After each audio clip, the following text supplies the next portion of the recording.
Bismillahirrahmanirrahim. Assalamualaikum warahmatullahi wabarakatuh.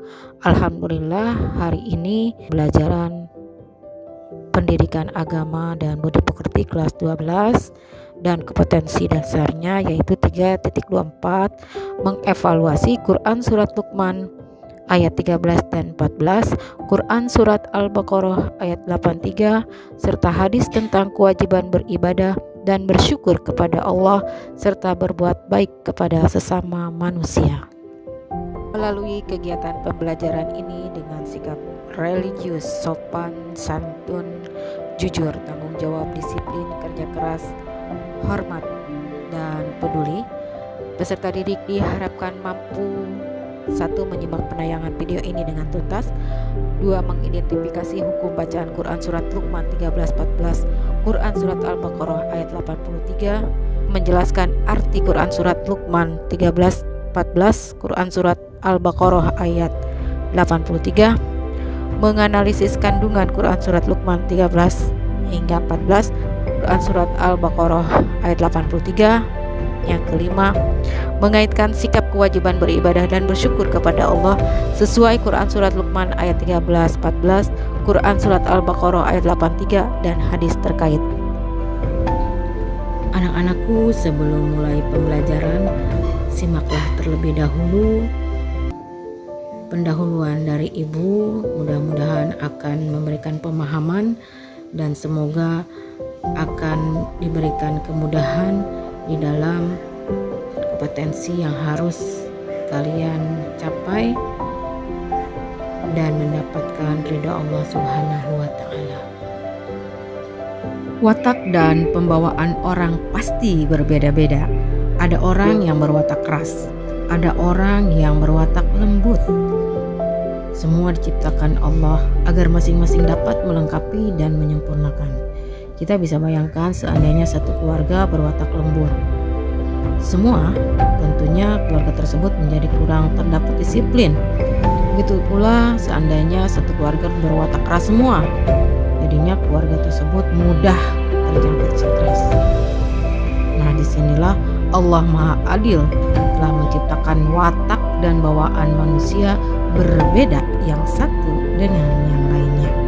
Orang yang egois dan keras kepala memiliki kecenderungan tidak mau menerima pendapat dan masukan dari pihak yang lain. Benar nggak? Jadi yang kita hindari adalah sikap egois dan keras kepala, bukan sifat orang yang berwatak keras. Paham? Nah, sikap egois dan keras kepala seseorang mudah ditandai dengan kedapatan tidak pernah mau tahu perasaan orang lain, gak mau tahu perasaan orang, gitu ya. Di pikirannya hanya ada kalimat aku dan aku, serta apa yang diinginkan harus tercapai dengan cara apapun. Dalam kehidupan bermasyarakat, sikap egois dan sikap keras kepala jangan dipelihara, sebab manusia merupakan makhluk sosial yang selalu membutuhkan orang lain dan yang dapat saling menasehati dan memberi masukan. Itu sebabnya Islam menjelaskan kebalikan ciri-ciri manusia yang merugi dalam Quran surat Al-Asr, yaitu manusia yang mau saling menasehati. Dengan kata lain, hubungan sosial di antara sesama manusia akan berjalan dengan baik dan harmonis menurut ajaran Islam jika sesama manusia selalu saling menasehati, saling membantu, dan saling menjaga hubungan persaudaraan. Setiap orang pada dasarnya ingin dihormati dan diperlakukan secara baik. Oleh karena itu, kita harus selalu berusaha saling menasehati dalam kebaikan. Wa ta'awanu 'alal birri wat taqwa wa la ta'awanu 'alal itsmi wal 'udwan. Dan tentunya kita harus saling menjaga keharmonisan hubungan dengan orang lain.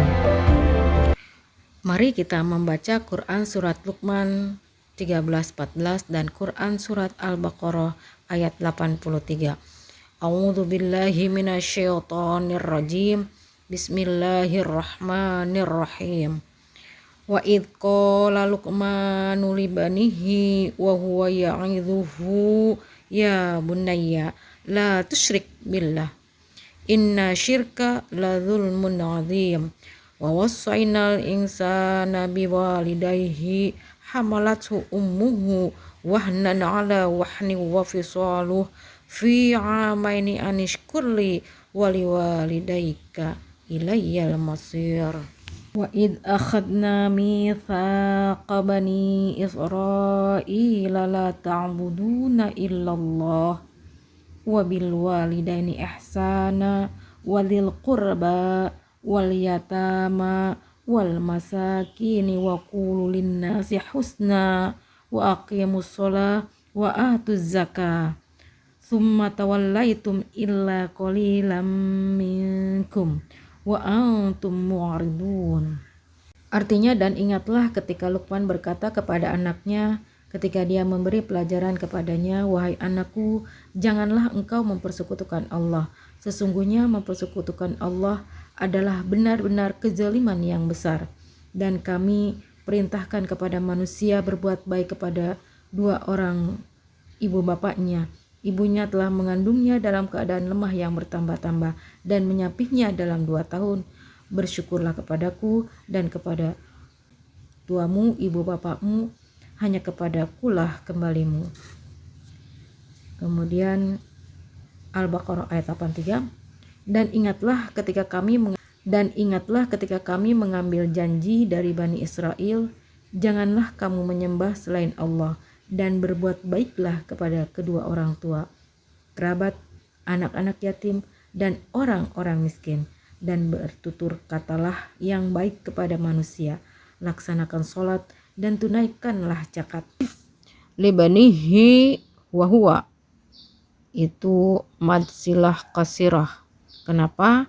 Karena sesudah domir hi bertemu selain alif. Yang iduhu ya bunayya, itu juga sama mad silah qasirah.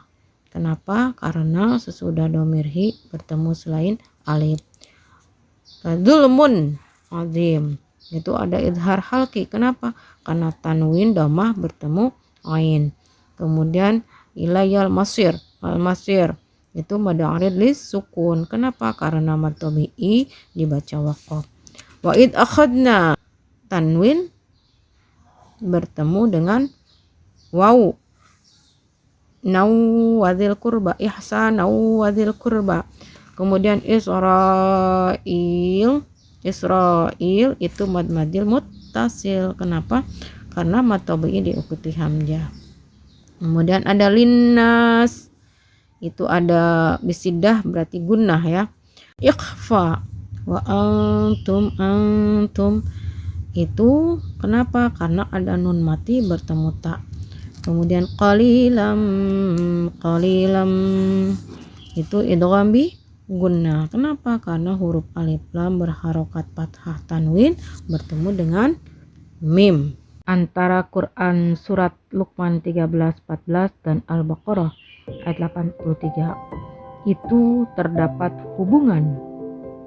Yang pertama tentang ajaran tauhid dan kesolehan pribadi, juga sosial, yang pada dasarnya telah diajarkan sebelum Islam diturunkan kepada Nabi Muhammad. Semenjak generasi awal Bani Israel yang termasuk di dalamnya Luqman, sebab Luqman ini sedarah dengan Nabi Ayub dan hidup sejaman dengan Nabi Daud. Nah, jadi Allah sudah mengikat janji mereka untuk bertauhid dan menjadi orang-orang yang saleh.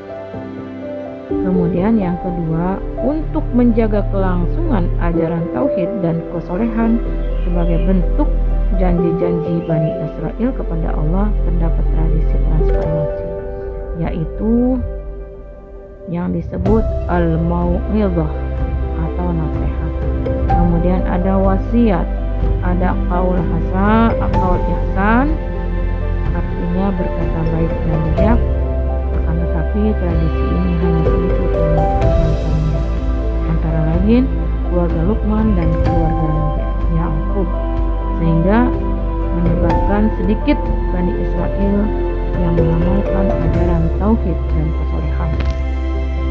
Allah Subhanahu wa Ta'ala menyebut kisah Luqman dengan anaknya serta pengambilan sumpah Bani Israel yang mereka langgar sendiri memiliki maksud agar umat Islam mengambil contoh yang baik dari apa yang dilakukan oleh Luqman dan kelompok kecil Bani Israel, juga ahli kitab yang benar-benar beriman.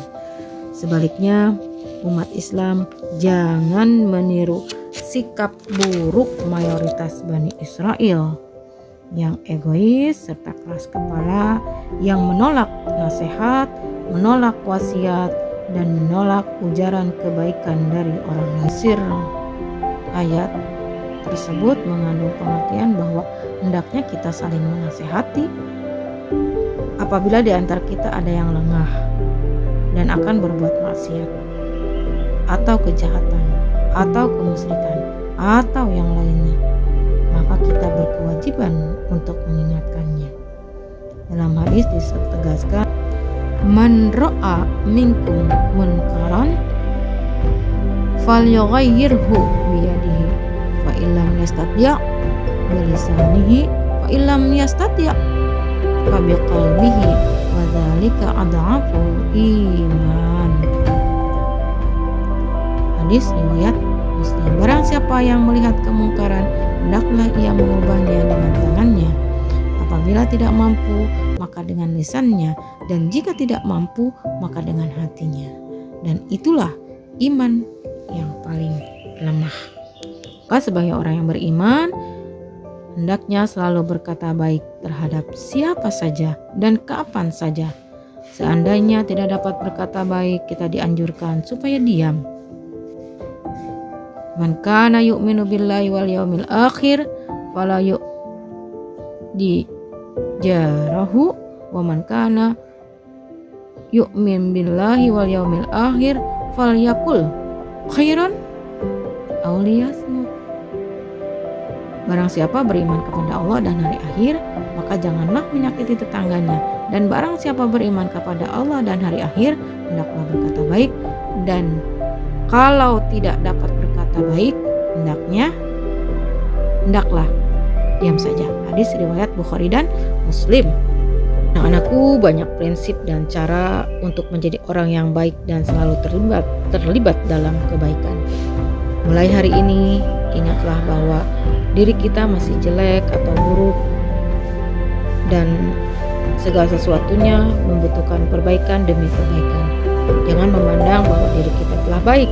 Saat berhubungan dengan itu, kita harus punya suatu komitmen untuk cinta dan suka dengan kebaikan dan kebenaran. Sekecil apapun kebaikan yang ada pada diri seseorang, dan seseorang itu mengapresiasikan dengan positif. Tidak menghina, tidak mencela, tidak mencaci, tidak memperolok serta memuji. Selalu lihatlah sisi kebaikan dan keutamaan pada sesuatu. Berhubungan dengan hal itu, kita harus punya komitmen untuk cinta dan suka dengan kebaikan dan kebenaran. Sekecil apapun kebaikan yang ada pada diri sesuatu dan seseorang, hendaklah kita mengapresiasikannya dengan positif. Yang tidak menghina, tidak mencela, tidak mencaci, apalagi memperolok. Selalu lihatlah sisi kebaikan dan keutamaan pada sesuatu atau seseorang. Mustahil seseorang itu tidak memiliki kemuliaan dan keutamaan dalam hidupnya. Jika kita ingin menjadi orang baik, pertama, niatkan dalam hati bahwa kita ingin sekali menjadi orang yang baik. Niat dulu, innamal a'malu binniyat. Tapi lillah, karena ingin menjadi baik di mata Allah. Kemudian dekatilah orang-orang yang telah dikenal baik. Yang ketiga adalah galilah ilmu di mana saja dan kapan saja, serta dari siapa saja untuk menemukan ilmu tentang perbuatan mulia. Dan yang keempat adalah dapatkanlah perbuatan baik itu dan tinggalkanlah apa yang masih tersisa dari diri kita dalam hal yang buruk. Jangan malas. Jangan pula bosan untuk menjadi orang yang baik. Ini salah satu perilaku yang harus kita contoh atau kita terapkan dalam kehidupan sehari-hari ya. Yang pertama adalah mempererat hubungan antara sesama. Kemudian yang kedua, tergolong orang yang tidak rugi dalam hidupnya ketika orang yang saling jika berbuat maksiat sehingga tidak jadi berbuat maksiat karena diingatkan oleh temannya. Hikmah dan manfaat saling menasehati, tentunya kita harus bahagia ketika ada yang memberikan saran ataupun kritik. Ya, jadi ibarat cermin, kita selalu ingin tampak rapi di depan cermin.